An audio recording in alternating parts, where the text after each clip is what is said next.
Okay, I think we are live now. Hi, everyone. This is Liz from Media Dev, and I am joined with William once again for a new podcast interview. Hi, William. G'day, Liz. How are you? I'm good, thanks. How are you doing? Going well. Looking forward to another podcast in the series, and hello to everyone out there.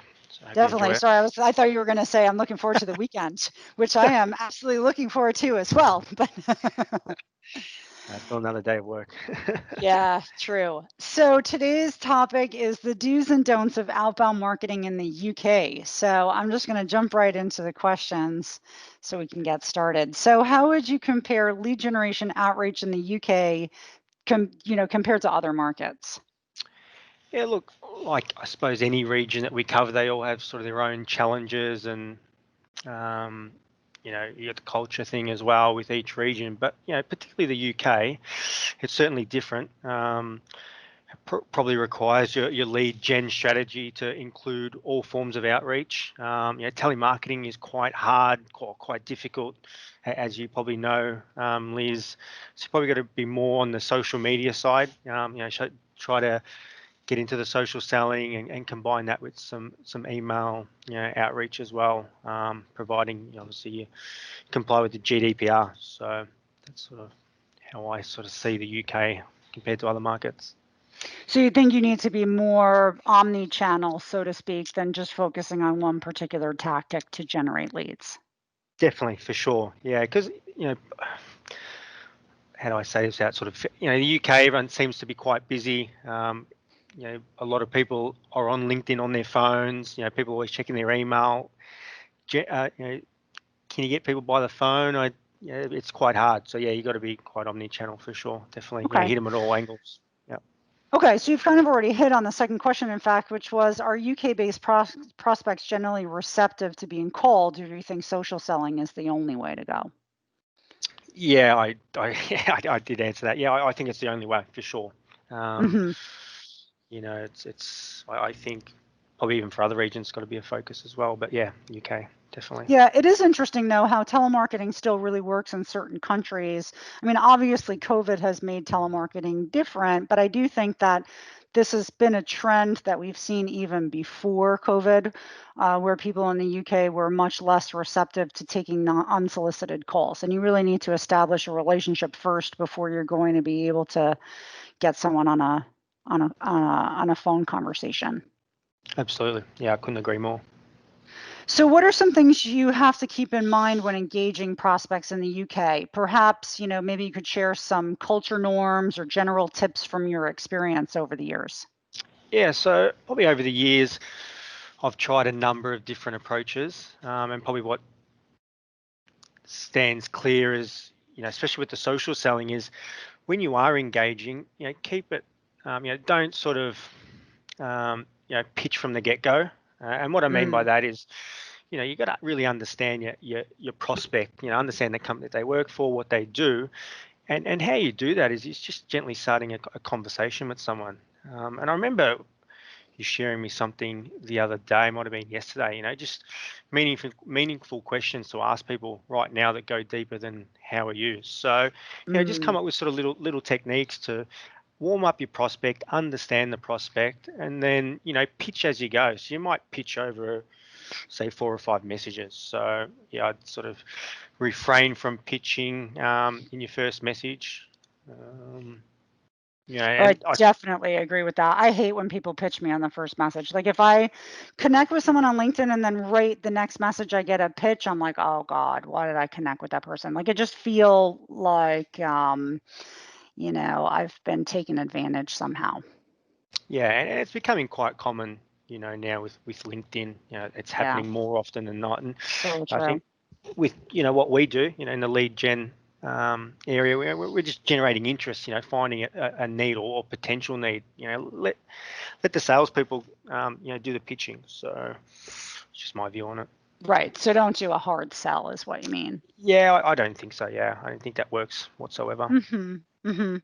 Yeah, no, I would definitely agree with that. But, I think the one thing that's kind of unfortunate and that well, maybe it's not unfortunate, but, I think on the one hand, well, maybe it's an opportunity at the same time, even though it can be an inconvenience, which is that, You said it maybe takes 5 messages to really get yourself to a point where you can start asking some probing questions about, pain points or challenges and things of that nature. So it's a drawn out process. I mean, especially if somebody doesn't respond basically immediately, it can take much, much longer than to actually confirm the lead. But I would imagine that on the flip side of that, the positive aspect would be that then you've really created a kind of relationship with the person.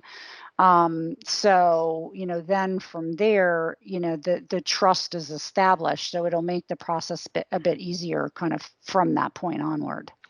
Yeah, definitely. And yeah, they do take time. Give you an example. I had this opportunity come up yesterday, and I reckon I'd been working on the account for nearly 8 months, and I'd tried calling, emailing, using a number of different case studies. And funny enough, in September, so the company that I was focusing on, they were multi-cloud solution provider based in the States.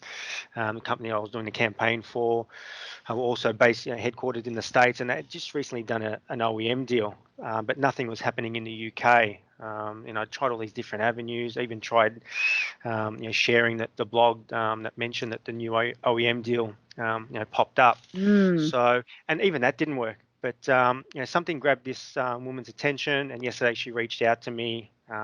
Something totally off topic that I never even mentioned to her, and all of a sudden it was probably just a timing thing, and that was 8-9 months later. So, Wow. Wow. these things do take time, and I think that's just the nature of the business. But if you're Mhm. getting your numbers up in terms of who you're reaching out to, you're probably going to get these opportunities more often than not. As a Yeah, and parent. then like you said before, I mean, sharing content with people, I mean, that's really educating them over time. So it is a nurture pipeline when you do social selling. And for me at least, the most successful lead generation campaigns that we've had that use social selling are the ones that are always on. They're just always going, and they Yeah. never end, which I think is much more effective than this like campaign in a silo, kind of. You run it, it runs for 6 weeks, it stops, and then you're on to the next new thing. So anyway. Definitely agree. So if I were a software vendor looking to branch out and target the UK for the first time, what advice would you give me to get started? It's a good question. A good marketing strategy. I think with the with the so reach out to Media Dev guys. I think with the UK, if you're purely looking for sales opportunity, you're probably looking to laser focus your outreach approach, especially per account. Make sure you're targeting the right accounts. Whether it be size. Do your solutions align with theirs, and so on. Spend time doing your market intelligence. That's quite important. A lot of vendors now are getting outsourcing their market intelligence, or they probably have their own department. Liz, you'd probably know that more than me. So spend time in that. Invest in social selling. I know we keep talking about it. Having good content to share. Webinars are very popular as well, especially in the UK. So consider webinars. Hmm. Yeah, popular in the UK, globally. So give yourself every opportunity. I suppose that's probably what I would do for my advice to any vendor looking to break into the UK market. Super. Could you briefly discuss how you developed the perfect pitch? I mean, is there such a thing? To tell you the truth, I don't believe there is a perfect pitch, right or wrong. It's just my opinion.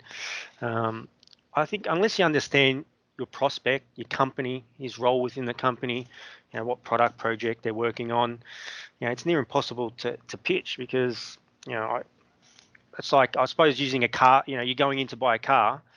The car salesman can't sell you just any car. He doesn't know your budget. Doesn't know if you've got a family with 3 kids. So you've got to really understand the person.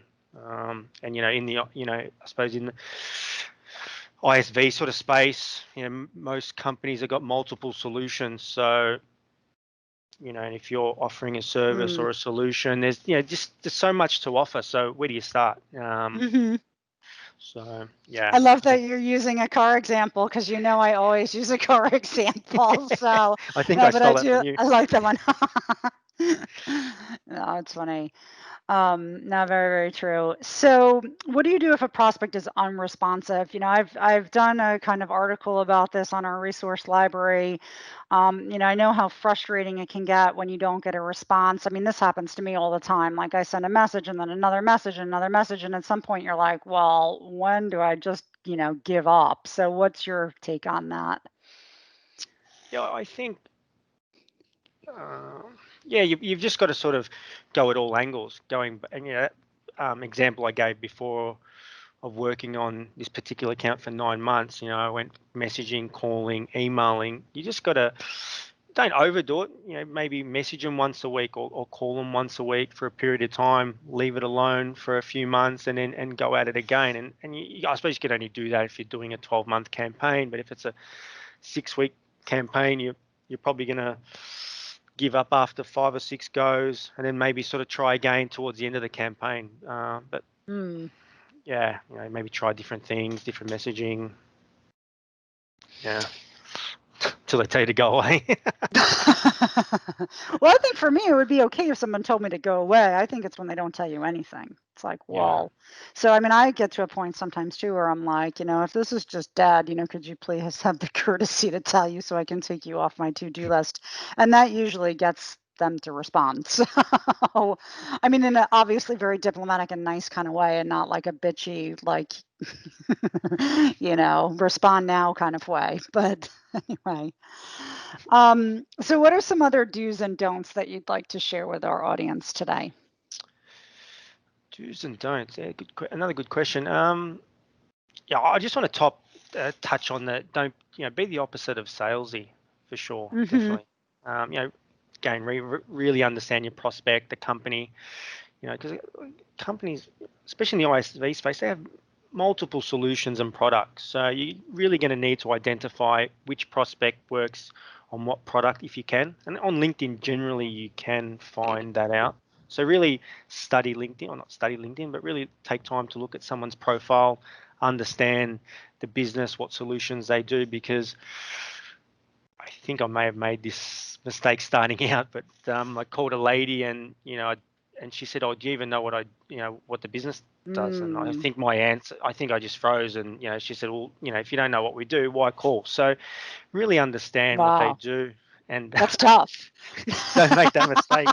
How, how embarrassing! And I'm telling your Yeah. boss this. So um, But that's a great learning experience. I think that's very, very true. I've gotten pitched before and I've actually responded that kind of thing to people too. Like, do you even know what our business is? Like, especially when people pitch me like, oh, you can outsource your lead generation services. And I'm like, yeah, I don't think you understand that that's what we do. So why would I want to outsource that? Like, that's our business. So anyway, it's just it's interesting sometimes that there are so many people out there that don't even take a couple of minutes to understand. And I think that you're right. The more you do, the better you're going to be, and the more legitimate you are when you come across to prospects that you are able to get in touch with. I think part of the issue too is if they see you as being some low-level person, they're not going to engage. If they see you as being an equal, a colleague kind of on equal footing as them, it's much easier.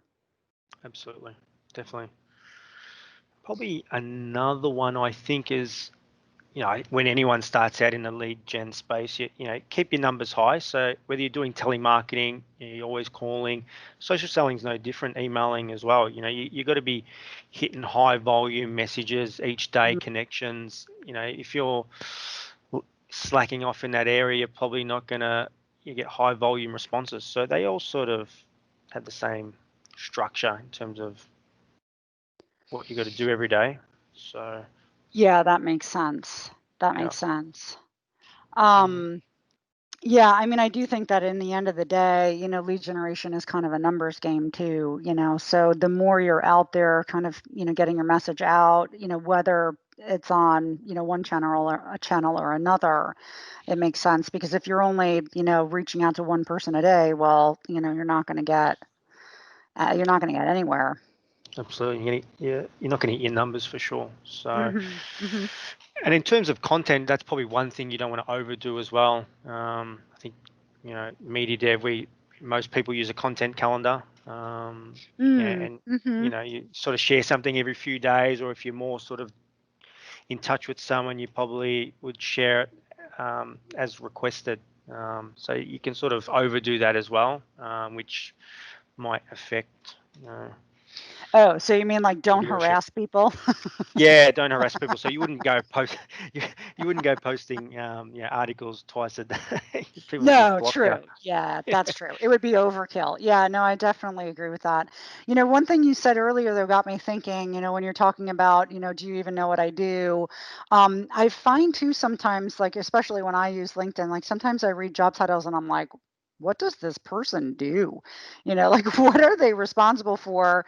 Because it's true. A lot of people these days kind of talk in these vague terms sometimes, and you're not really sure. Like they have, fancy job titles, and you're like, well, I wonder if this is really the right person even for me to be talking to. And I use that, curiosity in the outreach as well, because, sometimes, of course, somebody's not going to engage if they're not the right person.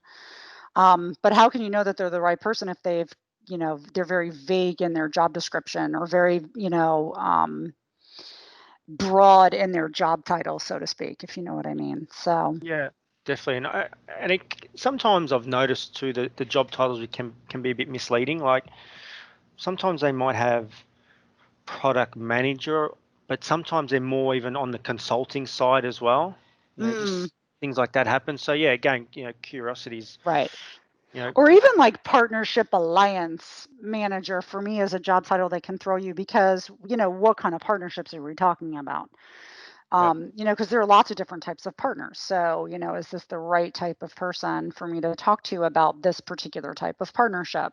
So yeah, anyway, more on it's the sales interesting. side. Yeah, I find more often than not now, people instead of saying sales manager, people are now saying partner manager. Yeah, that makes Right. agree Yeah, with that. well, sales in the beginning too, then it turned into business development, and that was like the fancy way to say I'm a salesperson. And then that has kind of evolved now too. So it's interesting. But I have never come across another person on LinkedIn who has the job title of business Jedi like myself. So I've never seen that as well. I think they'd never be able to filter by that job title. So maybe it's not even a good thing because then, if you're looking for a specific job title, you're not going to find me. But maybe that could be a good thing actually, so I Could don't be. get overly solicited by random people trying to sell me garbage. Be So thorough in your be thorough in your research when researching a prospect. Too definitely. funny. Definitely. Good. Any other tips you'd like to give our audience today about targeting the UK with lead generation outreach? It's probably all I've got for the moment. Yeah, just probably just what we touched on. Okay. Um, So never give up, I guess, too. Another. never give up. There's 12 months in a year. Um, and timing's. I really believe it's a timing thing. Sometimes people will hold off, not respond, and then when they need something, they'll reach out to you. And there's I'll probably give you plenty of examples of that, like most of my colleagues anyway. Excellent.